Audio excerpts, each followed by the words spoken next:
Hey guys. First things first, I just wanted to say congrats and welcome to Vanguard. It's a great program. You're going to learn so much. My name is Lindsay Anderson, and I'm an art teacher at Frederick High School. And I'm here to talk to you guys a little bit today about building relationships. And I'm going to give you just a list of practical strategies that you can use immediately. And by immediately, I mean upon re-entering the classroom in the fall, because I hope that you are going to use your summer to rest and rejuvenate and get ready. So let's get started. All right, so just think about this quote for just a second. Energy for learning comes from connection. I think that goes without saying that all of us, we need to feel connected to be able to and open to learning from anyone. So relationship building is a benefit of blended learning. In fact, it's probably the most important benefit of blended learning, because when you as the teacher move from delivering direct instruction, lecturing, demonstrating, things similar to that, to then facilitating instruction through leveraging technology to help you facilitate that instruction.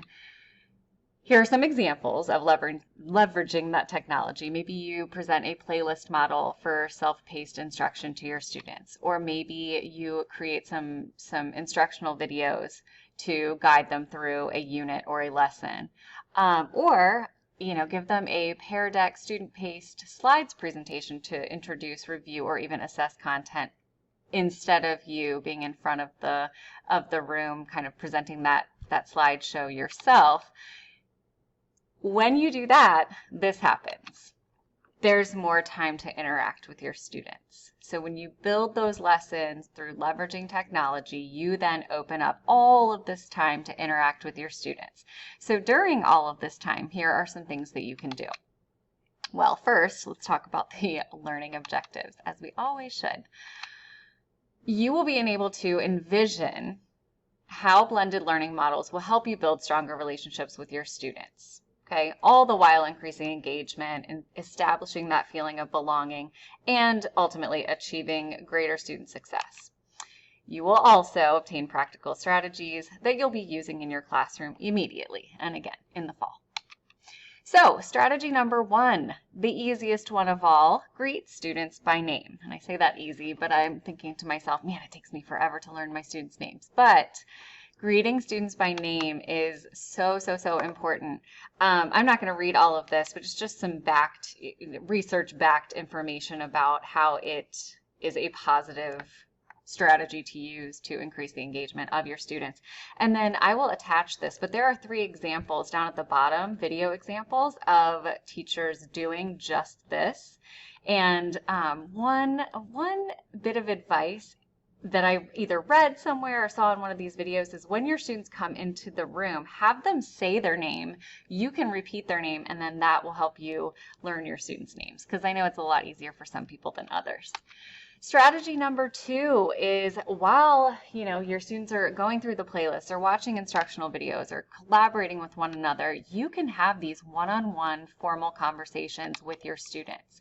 And I changed the wording to, or the word to, conversation instead of conference, because I think it's just a little less intimidating, and it is what you are supposed to be doing. You should be having a conversation. The students should be interacting with you, or they should be talking to you, answering questions, and being an active part of the conference or conversation.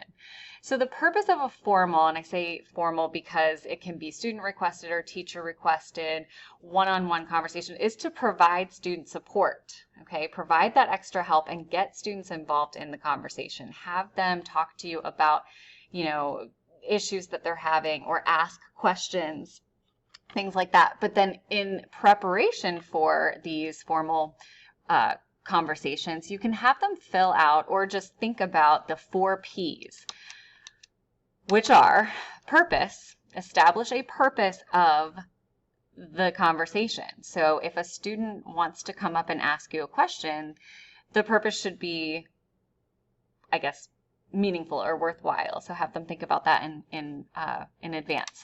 Number 2, preparation. So this is where they will prepare. Have they asked other people questions? Have they done their research? Do they know what they're going to talk to you about? Or do you know what you're going to talk to the student about? And then a post-conference plan. Have the students either take notes, during the conference, or, be able to have them reiterate what it was that you guys had talked about so that you know where that student is going to go once they leave, your table or that conversation. They should have a plan. And then, of course, parent communication. How are you going to communicate, whether it be the student communicating to the parents or you communicating to the parents? And I don't mean just, I don't mean giving them a phone call every time you have a conference with a student or a conversation. I just mean, like, are you going to put some notes in the grade feedback piece? Are they going to write some notes in their sketchbooks that then the parents could see possibly? That's all that means. So they should have a plan for the 4 Ps going into a formal conversation. Small group conversations. Again, change the word from conference or, small group work to conversations, because I think, again, it should be a conversation. It can be used to pre-teach, reteach, or reinforce concepts or skills. Maybe there are 3 or 4 students that are struggling with a particular concept or skill. You can pull those 3 or 4 students up to you or into a space in the classroom for reteaching or reinforcement. The benefits of this is that, number 1, it builds confidence through collaboration. They know that they're not alone. They can see that these 3 or 4 other people are also struggling with the same concept, or, maybe they want more. Maybe it's not a struggling type of conference, but a conversation, but maybe it's like I really want to take this to the next level, so let's all, talk about that. Also, it gives students the freedom to ask questions without judgment from peers. That could even be that same, overachiever not wanting to take it to the next level because they don't want their peers to know. Or if someone's really struggling with something, again, they don't want their peers to know. So the small group conversation kind of helps with that. And then, of course, differentiation to meet the needs of your students. Okay, those of you, your classroom is running like a well-oiled machine, and you have the time through a blended model to do this. The next strategy is step outside. It's just called step outside. So here's what you can do. Just make it a habit of pulling your students into the hallway. Maybe it's for a positive conversation, maybe it's a negative, kind of reinforcing conversation, or maybe it's a, hey, what'd you have for lunch today? I'm just pulling you out here because I just want everyone to know that this is a safe space. The hallway isn't always a bad place. So just get in the habit of doing that. Again, your classroom is running in a great way all by itself, ideally. So you have a couple seconds to just pull random students out into the hallway to make sure that that's not an intimidating space, because then when the behavior issues arise, you can handle them with a quick private conversation and it doesn't feel threatening to students. And then they'll re-enter calmly while the class inside can run itself. Strategy, next strategy, I don't even know what number we're on, but celebrate as a family. You guys are a community within your classroom, so celebrate like you are one. So celebrate birthdays, sing happy birthday, even my high school kids get into this. Singing happy birthday is a great way to celebrate and get the energy, super positive in the classroom. Have students all sign a quick birthday card. I'm an art teacher, so of course I'm going to make a hand-designed birthday card and have people all sign it. Create a big poster, put a big happy birthday on the slide as they come into the room. And that was my next one. You can celebrate sports wins. So if you have a morning announcements and you're like, hey, congratulations such and such for your win last night at the basketball game. Club recognitions. These will kind of require a little bit of, you have to kind of stay up on the information from your school, but honestly, it's as simple as, and I'm going to get to this, having just a calendar, or a notepad by your table for those celebrations. You can do a student of the week. I do artist of the week, artist of the month sometimes. Exemplary assignments. Why not show them off? Put them up on the board. We used to do that in elementary school. You might still do that in elementary school, but everyone loves that. So it can be, K through 12, a great strategy. And then, I guess I didn't put that there. There was another little bullet point that said, you can just Google free printables for birthday cards. Oh no, I think it's on a different slide. Anyway, okay, So this is all about those like imperfect but done presentations. Yeah, this is one of them. Okay, so here's the next strategy. Let students talk about themselves. Find a way for them to talk about themselves. Doesn't always have to be totally related to school.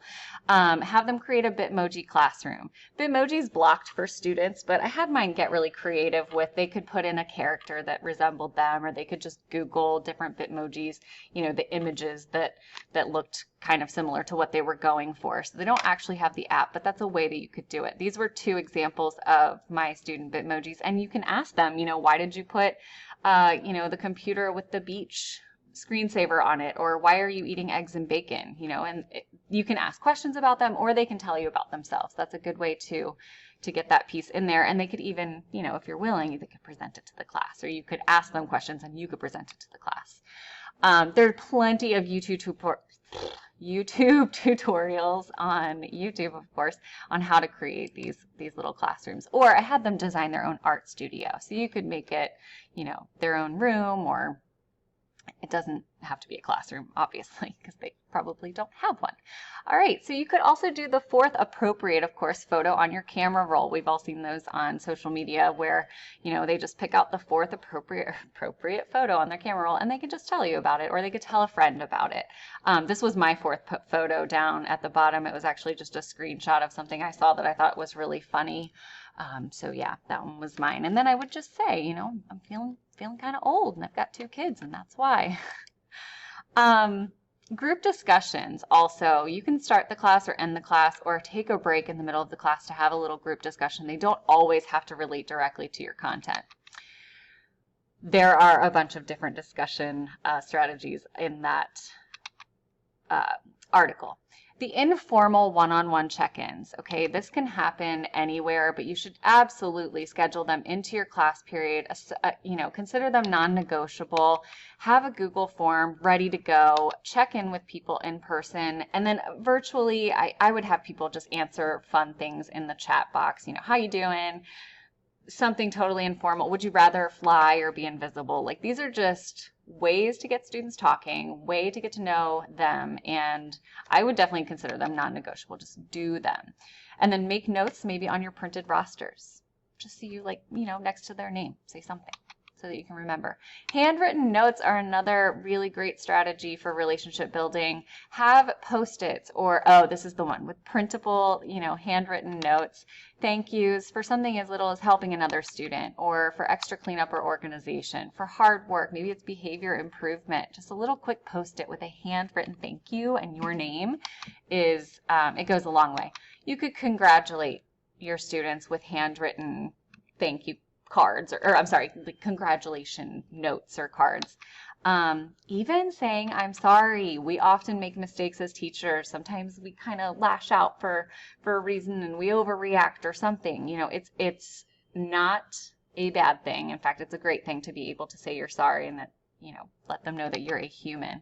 And then subtle redirection. This is also a good thing to have, you know, a Post-it note on hand, just so you can just do a little like, hey, I'm watching, maybe make some better choices, yada, yada. And that instead of calling them out in front of their peers, just is a little less intimidating. Also, Schoology messages. I've been known to use Schoology messages to be like, hey, such and such, check your messages. I have a little message for you. And then they check it and they go, okay, Ms. Anderson, I'm getting my stuff together. All right. And then, you know, have a stack at your desk. And guys, that is all. Those are all the strategies that I have for you today. This video was way longer than I thought it would be, but I tend to ramble a little bit. Not a good strategy for keeping your students' attention. So make your videos nice and short. Do as I say, not as I do. And I hope that these were helpful. Welcome again to Vanguard. Bye.